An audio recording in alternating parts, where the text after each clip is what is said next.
এখন সেন্ট মার্টিনের কিছু জীববৈচিত্র্য আপনাদেরকে দেখাবো। এখানে অনেকগুলো কাঁকড়া দেখা যায়, যেগুলো যেগুলো হচ্ছে আপনার পাথরের পেছনে লুকিয়ে যায় মানুষ দেখে। অনেক মাছও দেখা যায় এখানে, এখন দেখা যাচ্ছে না। এই যে জীবিত কিছু শামুক, এখানে জীবিত কিছু শামুক দেখাই আপনাদেরকে।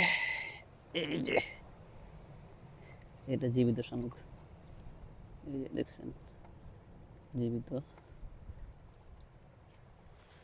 রেখে দিলাম। আরও কিছু শামুক পাই কিনা দেখি।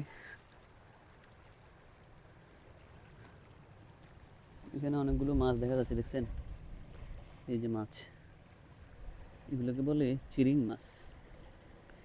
চিরিং মাছ, চিরিং মাছ, চিরিং মাছ, চিরিং মাছ, চিরিং মাছ, চিরিং মাছ। ওরে বাবারে, পালাই গেছে চিরিং মাছ।